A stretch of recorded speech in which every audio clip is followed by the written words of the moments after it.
Too many of us are silent about sexual health.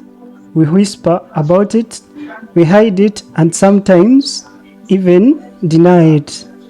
But silence has consequences. An infection you don't talk about can change the course of your life. And here is the truth. Sexually transmitted infections, STIs, are not just someone else's problem. They are our problem. They affect our friends, our families, and our communities. Welcome to the Kampala Podcast. And today we launch our reproductive health series because it's time to speak openly, boldly, and honestly about issues that matter. Joining me today is someone who understands this deeply. Dr. Mbuga Elvis is a dedicated medical worker at Royal Pharmacy in Kampala. He is known for being hardworking, experienced, and committed to improving healthcare access in his community. Beyond his profession, Dr. Elvis is passionate about breaking the stigma around reproductive health and making complex medical information simple and clear for everyday people. That's why he is the perfect person to help us cut through the myth and fears surrounding STIs. Dr. Elvis, welcome to the Kampala Podcast. It's an honor to have you here. Thank you, sir. Let's be real. People don't like talking about STIs. Why do you think that it's like that? And what does silence cost us as a society? Before we start about the STIs, currently, if a such question comes to me that what could be the causes why people are shy about the STIs and what could be the consequences that can cause the community about that silence, Yeah. First and foremost, I can start with the shame and the guilt that embarrasses. Most of the people in the community will not sure know about the STIs or anyone has any idea about STI, but because people have shyness in the community about airing out their STI status, it can be one of the causes why people feel shy to share their STI status. Yeah. Some people are guilty about they are guilty in the community, whereby it's very rare to find someone enclosing such information with a friend or with a relative about how he or she could be about their or his sexual health at large. Yeah. The second one could be about the fear of judgment. About sexual health, most of the cases we face personally, there could be something that you cannot air out to anyone. There are things you should disclose to people. If you one day come up when you're seeking help or you're seeking something about any encouragement or counseling from anyone, even if it's not a medical worker, but many people have that fear to be judged. That if someone could ask you, how did you get those infections? It's something you can't come out one day. You share with someone, tell someone, I have some STIs, I have some urinary discharge, I have some pain when I'm urinating, have some itching, and so on. So people have that fear of judgment. Someone may judge you that maybe you went wrong somewhere, maybe you did something in indoors which are not right, and so on. So there's that fear of judgment, whereby people fear to be judged by others in the community. Yeah. Another factor, we have about lack of awareness. Many people have problems about the general health from early to toy, but most of them they have that less information. They have misinformation about their health generally. You find someone may have some certain signs of infection. Let me say someone may get a discharge, someone may have about lower abdominal pain, someone may have about dysuria, someone may have about genital rashes and lesions. But people have that less information about what could be the cause of such signs on his or their bodies. Yeah. So some people try to keep indoors, whereby they try to keep quiet. They think it's something simple, whereby when it keeps on growing, it ends up affecting the people and they are all that large. So people have less information, whereby some people have that little information. They can't go deep to know what are infections, what could be the causes, how do you manage them, how do you prevent them, and what could be the signs and symptoms someone could see or could feel and end up saying that I have some infections or to seek the medical help. Wow, exactly. What you said is true. And for me personally, I think I'll be fear to be like have that fear to be charged, especially when I go to a practicing doctor and or even talking about it with my friends. That kind of judgment. Actually, what you said is really true. That fear of judgment. Someone may think something broad. Someone could ask you, how did you get those infections? Maybe you're doing something contradicting to what we know. So that shyness in the community or feeling guilty. Okay. So, doctor, now you've worked with so many people. Can you share a moment or story that shows how STIs impact not just the body, but a person's dignity, relationship, and even future? Uh, First and foremost, I'm a medical doctor who has spent in field something like 5 years so far. Yeah. But I've been interacting with different people about STIs, not probably my fellow medics, but even the community at large, because we work on people from different communities. Wow, And that's we share nice. ideas as medics about how we can come up with a solution of preventing or eradicating out anything about the STIs. Because it's something you can handle if any one of you can come up with an idea or anything about any extra knowledge about how can something happen and how can we go further with it in Yeah. cases of eradication. So about any story I can tell about how can this support the community or any personal about the earth and the community at large. Yeah. First and foremost, these infections are transmitted from head to head from different person to another in the community. That's what I can start with. The Oh. second thing, the first one I can consider to start with, it's all about the economic burden. Most people, this one can affect the people community wise because people look at their pockets. Someone may end up hindering what he or she is feeling because of the economic burden. For example, someone may fear to go to the hospital for checkup because of money issues.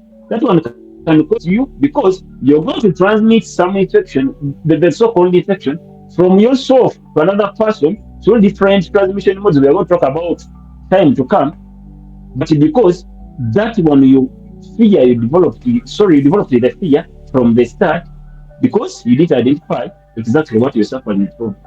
Another thing, the other cost which can come up as a problem, maybe to the community and the person at large, it's about the health complications that can come out as Yeah, a for the result of future. Yeah. STIs. Mm-hmm. For example, we have infertility.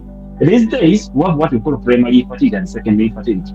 Many ladies, let me talk about the reproductive age. People suffering about the suffering from primary infertility, whereby people are ending up failing to get kids because of infertility. But Yeah. what could be the cause of the infertility? STIs are one of the common causes of primary infertility. Currently, it's becoming a problem to Uganda and to other countries at large because the people are unaware of the information about STIs. They are taking STIs to be something easy and simple and common as we take other diseases like flu, but it's something that can enter in your body and it causes you further and future complications that may even end up costing your life, even failing you to get a kid in future. Oh. So those are the health complications we talk about. For example, infertility, about the prolonged hormonal imbalance, whereby the hormones of the body are not balancing because of the bacteria that destroy the organ functions. Yeah. Another problem that can cause the person or the community at large could be about the social and psychological impact. Many people are facing the problem of mental health. Mental health comes in as a result of many causes. For example, people come to facilities, we test them. It's very bad and it's not easy to break bad news to someone, telling someone to be HIV positive, because some people end up getting stressed, they die of depression, they get psychological disorders.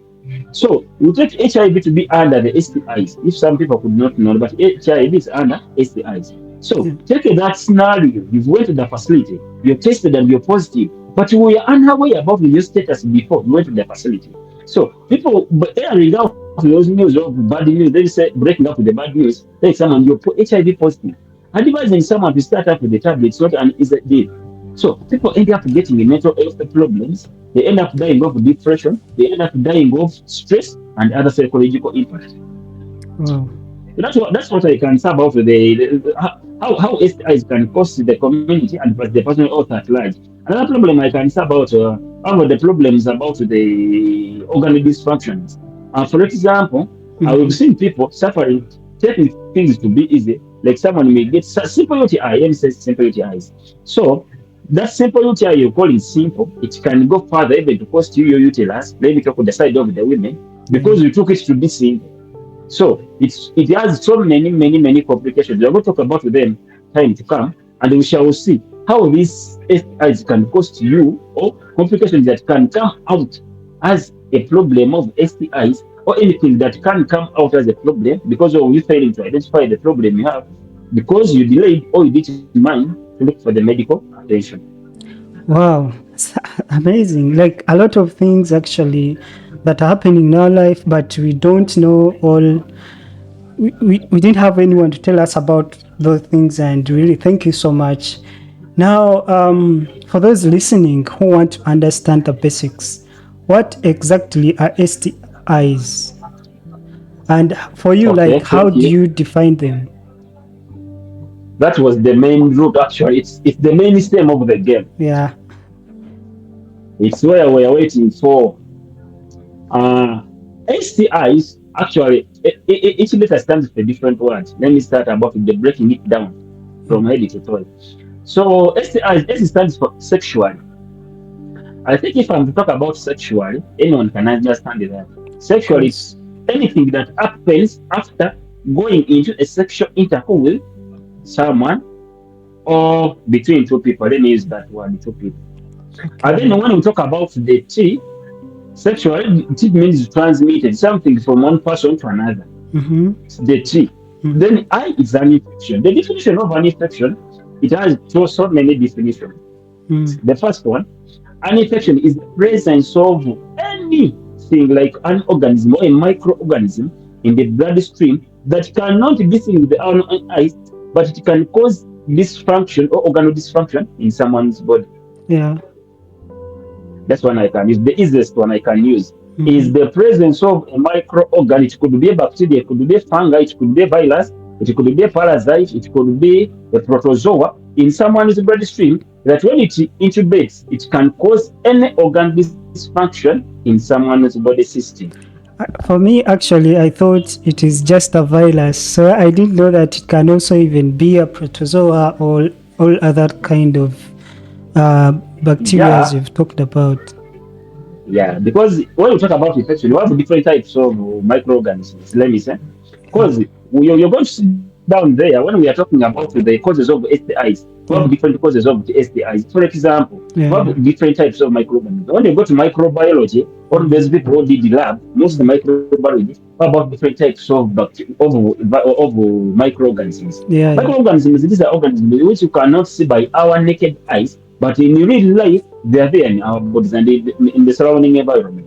Mm. So these bacteria, when we talk about the STIs, remember most of them they are caused by bacteria, but there are those which are caused by virus. For example, HIV, it's not a bacterial infection; it's a virus infection. What about So, hepatitis zoster? It's also so, so is HIV part of the STIs? Like, exactly. oh, wow.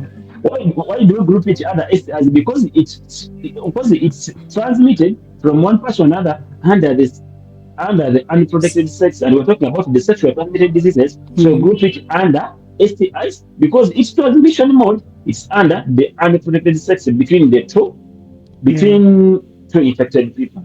Yes. So when you go back to the head, I was breaking down the impact of the STIs. Mm. The definition I talked about the definition of an infection. So when I come up with the definition, STIs the definition is these are diseases that are transmitted from one person to another through unprotected sex by an infected person. We don't end through unprotected sex because Mm.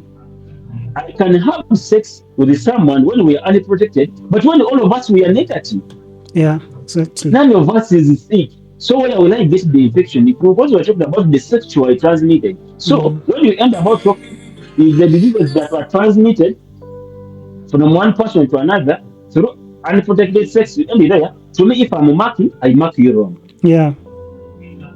Because one couple can have unprotected sex, but you have to get that infection. One of us should be infected or should be having the disease. Yeah. If I'm okay or I'm negative, and my friend is negative, we come into sexual intercourse. You mean can we get sick, or any of us can get sick because none of us is negative? So we don't have any presence of the infection between any of us. Yeah. So that means we have to talk about these are diseases that are transmitted through unprotected sex, and we have to mention about unprotected. If it's protected, I will not get sick because it's protected. Yeah, it should be unprotected. From one person to another.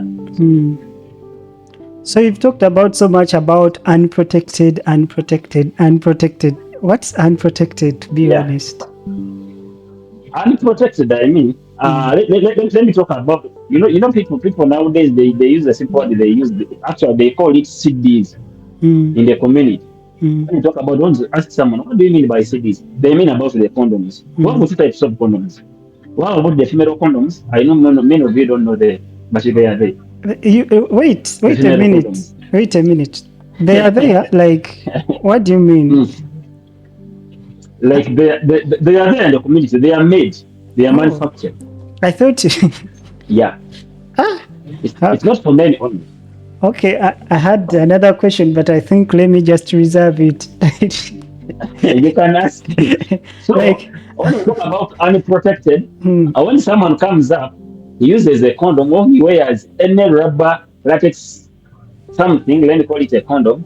That one, the condom will prevent that direct contact between the two private parts. So it means even if someone is positive or someone is sick of any disease that can be sexually transmitted, that person will end up being safe. So that's what I was meaning when I talked about unprotected direct contact. Okay, I understand. Now, like I think we talked about the behaviors and conditions. Like you talked about unprotected sex, and also when one person is sick, another one is okay. So this person who is sick can transmit to the healthy person, right? So. Okay. So now, so many people are afraid or unsure because they don't know what to look for. Now, Dr. Elvis, what are the most common signs and symptoms of STIs that people should be aware of? Exactly. That's actually that's where the stem is. Yeah, that's the signs, the definition. Yeah. The basics mainly. The signs, the management, the prevention, the transmission, the causes, and the risks. Yeah. So when we come about the signs and symptoms, I will start with the meaning of the word sign. There are two words many people don't know the difference. One what we call a sign and a symptom. A sign, it is something that you can see by your naked eyes, although something anyone can see that you have something. Let me say like about the rash. When you have rash, you yourself you can see it, and me your neighbor you can see that you have rash. That's a sign. Yeah. When it comes to a symptom, something you're feeling personally in your body is symptom. You feel it, you're not seeing it, but you're feeling it. Oh. So you just you just feel it in your body. It's not like you see a sign in your body. You feel it. Oh. Yeah. Symptom you feel it, sign you see it. Oh wow. So when you come to the facility, for us we ask you the sign you see and what you feel. That's the symptom. Me as a medic, if you have difficulty in breathing, let me say difficulty in urination, I can't see it by my naked eyes when you come to the facility, when you have STIs. But it's you to tell me that, Musao, I have a problem. When I urinate, I feel pain. That you feel pain, you personally, not missing that you feel pain. So that's the difference between the sign and the symptom. Okay. So let me start with mostly with our female gender. And the signs and symptoms they get. First, what about the vaginal discharge, vaginal smell discharge? Naturally, these ladies were, let's say they were created, their private parts are open. One. Naturally, the vagina, it has a normal flow, a normal discharge. Yeah. a normal discharge because the vagina is containing some normal pH.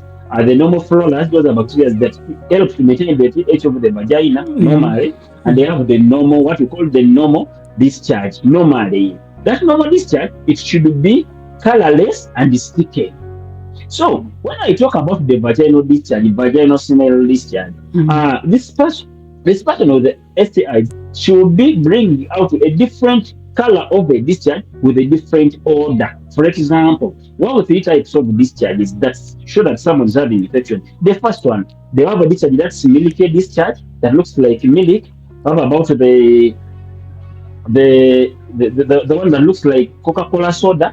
And you have another which looks like a yellowish discharge. So have a yellowish discharge, about a medical discharge, how about the Coca-Cola like discharge? Those are three. You get one of those. I think the Coca-Cola is the nice one. No. That's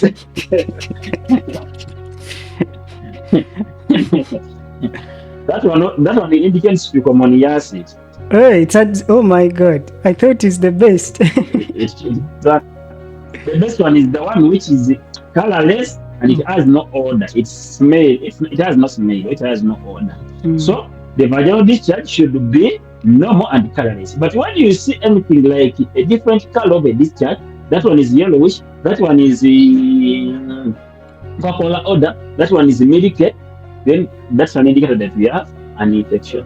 Another sign we have about what we call dysuria. Dysuria, it means urinating when you feel pain. When you go for urination, the normal passage should not feel any pain. You shouldn't feel any pain. But when you go to urinate, you feel something like resisting or burning sensations when you're urinating, or feel real pain. That's an indicator that you have bacteria in your urinary stream. So, and the third one, I have a question. Sorry to interrupt you, but I have a question. Does it mean that every time someone feels like pain when you go to urinate, does it mean that you have those bacteria? Because it might be that you've not maybe slept with anyone, but you feel pain. I don't know. Can you explain more? Yeah, actually, you're trying to trespass something behind. Yeah. For example, we are going to talk about that one goes under causes, but we shall do that. We shall do that later. When you feel pain, let me say you haven't slept with anyone. There are so many causes of pain. That's palliative care, actually. Negative. That's a different topic. It depends for us what we consider. To talk that we are talking about the STIs, we consider where the pain is located. First, the second thing, when did it start? That goes under patient's history when we are interacting with the doctor with the patient. Yeah. The third one we shall consider about is there other accompanying sign apart from pain? When you have STIs, you have to have other accompanying signs like the discharge, like the itching, like the burning sensations, like the dysuria, and so on. But when it comes that you're just feeling pain, you haven't slept with someone, that one will go under the transmission modes of STIs, which we shall talk about later. Oh. Because the other causes apart from me sleeping with someone, we have about contact to contact. Yeah. I have about direct contact. Have about multiple sexual patterns, and we have about other causes apart from sleeping with someone. So shall I talk about those under the transmission modes of STIs? Okay.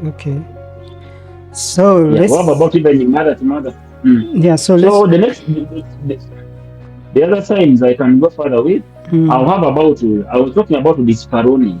Dyspareunia, it means in a simple language, it means the painful sexual intercourse. In normal sense, you shouldn't feel pain when you have intercourse with someone. But when you feel that extra severe, yeah, exactly. It should be calm. But when you feel that extra pain, it's an indicator that your inner organs, most of them talk about the women, your inner organs, I mean the ovaries, the fallopian tubes, the uterus, the cervix, they are containing some bacteria that lead to inflammation of the inner organs, leading to pain when you get sexual intercourse. The fourth one you have about the genital blisters. Genital blisters mean about those blisters that come or that appear on the vaginal lining that contain some fluid at the head. In a normal sense, The normal private part shouldn't contain any rash. But when you get that rash or a blister or a lesion that's containing a fluid at the head, that's an indicator of an STIs. For example, what about the herpes simplex virus? Could be that. How about the syphilis? That's Treponema pallidema. It can also cause that.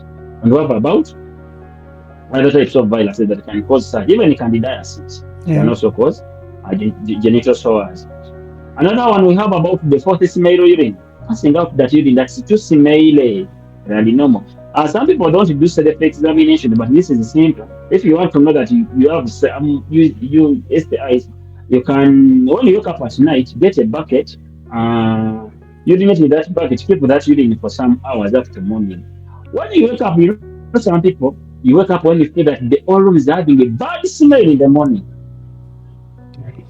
Wow. That's an indicator that you are passing the fourth smell urine. So normally you should have that. It should not be shouting too high in cases of order. So when you do that examination, that one is simple. So most people should try that. Just wake up one that night, get a bucket. Those people who don't urinate in buckets, try it. Pour that urine in the bucket, leave it there. Wake up in the morning and you feel the smell. Then you will know that you're normal or you're abnormal. Yes. Another one we have about the genital inching. People get genital itching whereby get that the erosions I was talking about before, the itching, you feel uncomfortable and so on. It shows an indicator that you have STIs. How about the lower abdominal pain? Some people get back abdominal pain and lower abdominal pain as a sign of STIs because when the bacteria enter and the other parasites they enter your body, they concentrate in the reproductive organs. We have the fallopian tubes, we have the uterus and others, the cervix, and so on. When I talk about the main, I mean the ureters, the prostate gland, and the epidermis and others. So they consider those organs whereby they cause inflammation, it's getting back pain, and you get lower abdominal pain. What about the bloody discharge? Some people, I know some people may have got this before. When you go to urinate, some people pass out real blood. If not blood urine, urine comes with blood. That's an indicator that you have what we call a kidney injury. If it's not a kidney injury, some people could be about the inflammation of the ureters in the system, whereby when it comes to urinating, urine formation, that urine may come out with the real blood, if not, combined with blood. Wow. So there are so many other signs of STIs, but mentioned about a few. Let's consider that first, because there are common signs you can consider, whereby they cut across every gender, the male and female gender, whereby also people face such signs. Okay, so now let's get practical. If someone discovers they have an STI, how should it be managed? And how should it be managed? Or maybe let me also give you this question, and maybe beyond medical treatment, what steps can ordinary people take in their daily lives to prevent these infections? So what should I start with? The management, the preventive measures? The management, how should it be managed? The management of STIs, what about the medical management, what about the lifestyle management, and how about the non-medical? There are three types of management. Yeah. The medical management is whereby you give the signs I've talked about up, you move to the hospital for checkup, they tell you have such a type of infection, they will give you treatment according to the type of infection they have identified. That's the medical treatment. Yes. So the medical treatment, it combine, we shall talk about the antibiotics. Antibiotics, that's a class of drugs that react to bacteria. In the case you have a bacterial infection, these antibiotics. How about antiviral? Antiviral, those are the drugs that respond to viral infections. For example, about the human papillomavirus, about the herpes simplex virus, about the human immunovirus, if it's a viral infection that has been detected. How about the tropical treatment? Tropical treatment is whereby we shall identify something like that's protozoa infections or parasitic infections that lead to rashes and so on. They will give you to apply some tablets depending on the results from the lab. So that's a medical treatment. It's for us, the medics, that use that, but we have other management apart from the medical. When I talk about other non-medical management, I'll talk about the change of the lifestyle. For example, when we talk about the lifestyle management, for one, safe sex practices. Safe sex practices is one of the management of STIs. How? First, when we talk about the safe sex management, I will talk about you knowing your partner's status first. Mm. Because when someone who talked about the infected person with the infected person, when we are talking about the definition, so when I come about the safe sex practices, I'll talk about you knowing your partner's status first before engaging in unprotected sex. Yeah. The status I'll talk about the But HIV status, the STIs status. sometimes you can go in a club or anywhere, and then you just land onto someone, and sometimes you don't take time to check. What advice do you give? I get you, and it's the common cause why most of the people are taking the drugs now. It's Mm. because of that failure to control the feelings or to control their body systems in cases of that addiction. The advice I can give to people, mostly Mm. the teenagers or people that are exposed, or people who are moving in Mm. exposed places, such places like the bars, restaurants, discotheques, and so on. Mm. When you're moving, you're comfortable, you need to get that time of taking that pattern to rotate, and you go to the hospital, test what, do what, just use a protective gears. Okay. Just consider using protective gears. Nothing will help to prevent STIs faster than the protective gear. Mm. Because, for example, I can take you to the facility, they test you, they may find out you're negative, let me say the HIV status. But when you have some you have some UTI, which they haven't tested through the urine. So I'll go, we have the unprotected sex, the HIV you're okay, but you will leave me with UTI. Yeah. So, but when you use the protective gears like the condom, it will cover the two at once. It will prevent both the blood infections and Mm. the inside infections. So, I advise such people to use protective gears. Mostly, let's use the condoms, and they are accessible anywhere. Even the government has offered free of Mm. charge. Mm. They give them to anyone. Mm. Anyone. That one is what I can say. Okay, so I wanted to remind our listeners that our guest today, Dr. Mbuga Elvis, is a medical professional at Home Care Medical Center and Royal Pharmacy. He's sharing with us how to protect ourselves and our loved ones from STIs. They provide services like general medicine, maternal and child health, lab testing, including HIV, dental and ENT care, family planning, and minor surgeries. If you want to reach out to Dr. Elvis, you can reach out to him on via email, elvismbuga43@gmail.com, on WhatsApp, +256 7438 89527, or you can follow him on TikTok, health/master, and Facebook plus Telegram. You can reach out on him on Mbuga Elvis. Yeah, so I'm talking about the people who are in Uganda, because Dr. Mbuga is based in Uganda. So, Doctor, you can continue. So we're talking about the preventive measures, we're talking about the subsex practices. Yeah.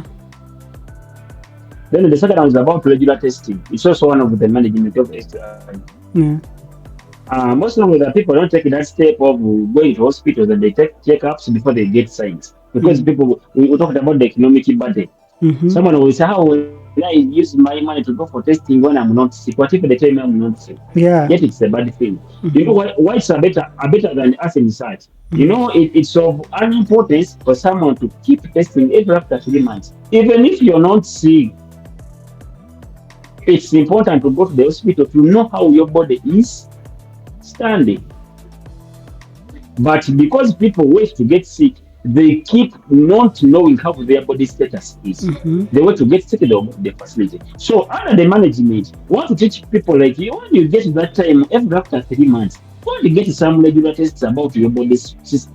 You know how your status is standing. You know about your HIV status. You know about your mental health status. You know about your psychological status. You know about your social status. You go to the hospital, you ask you, sit with the doctor, talk to him, they test you, you get your results. If there is the importance of testing, or your testing is that when we find that you have something that has enveloped in your body, we give you that early treatment because we got that early diagnosis or early detection. The bottom thing, it goes back and it grows up to the time where it cannot even be managed and it will cause further complications.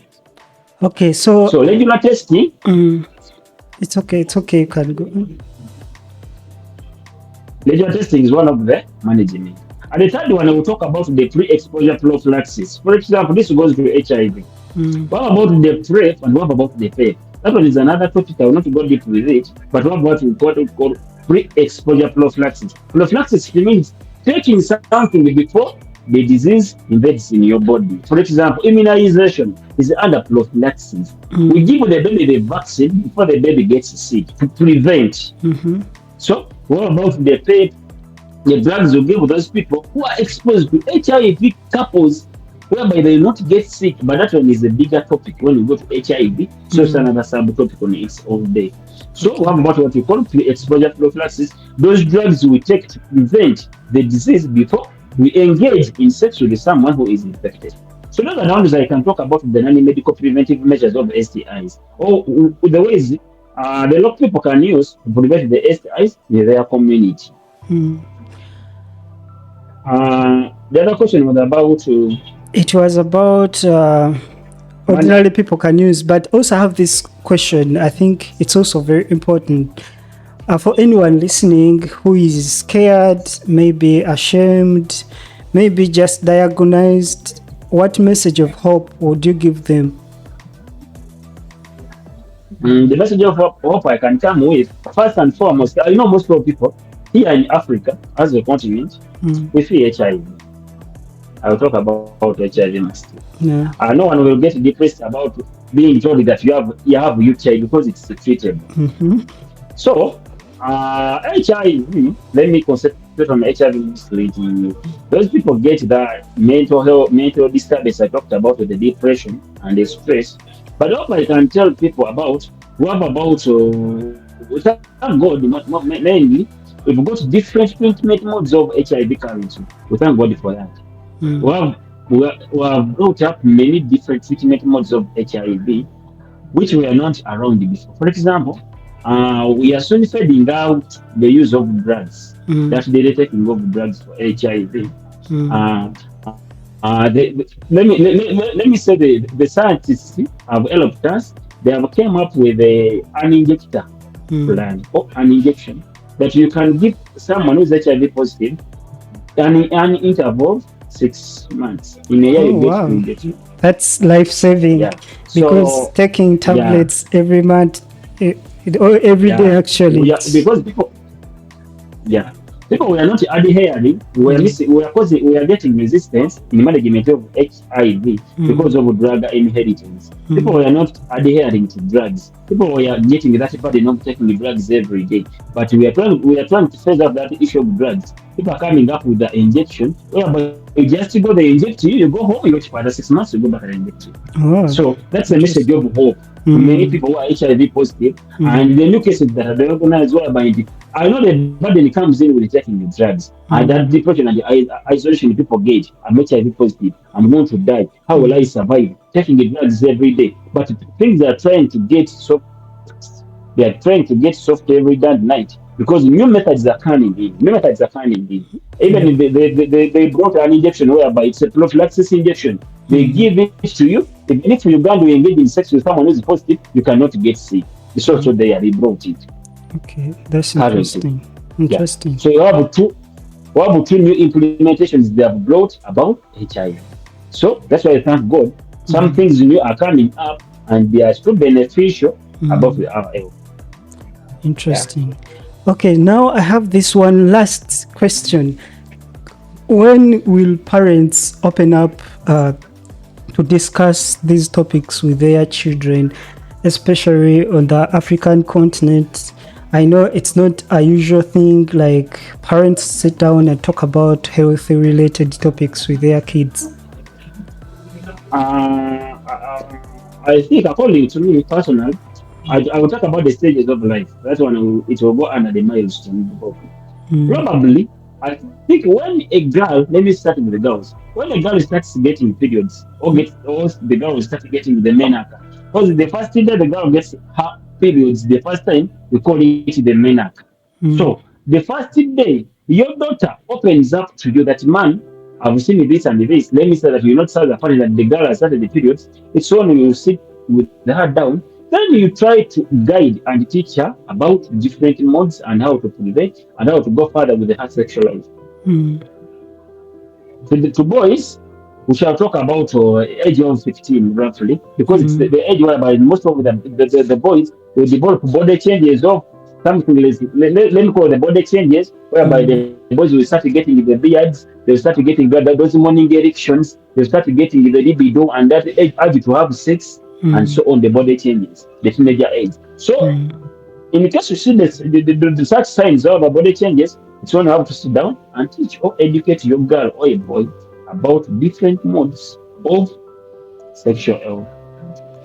So, Dr. Elvis, thank you so much for showing us that talking about sexual health isn't shameful, but it's powerful. Maybe if you have any last word you want to tell our dear listeners regarding this topic that we've discussed, that we hope that to break down like deeply and simply so that we can understand it.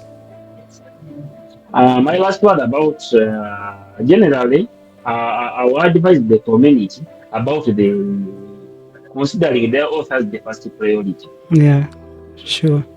Don't just do anything because you said that life is short and so on and so on and so on.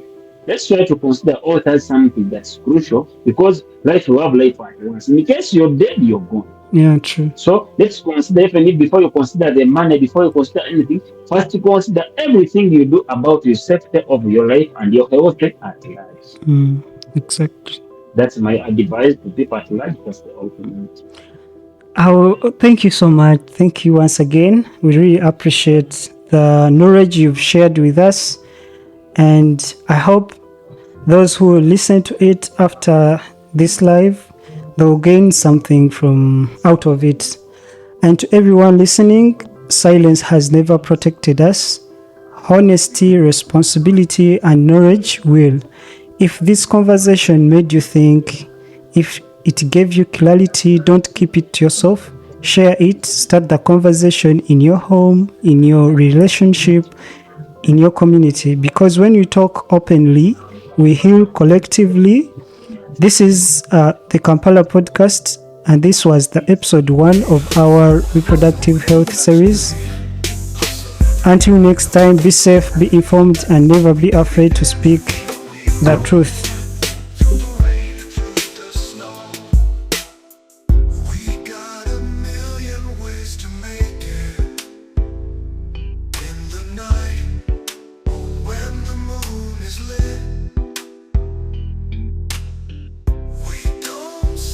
We never slow on this path.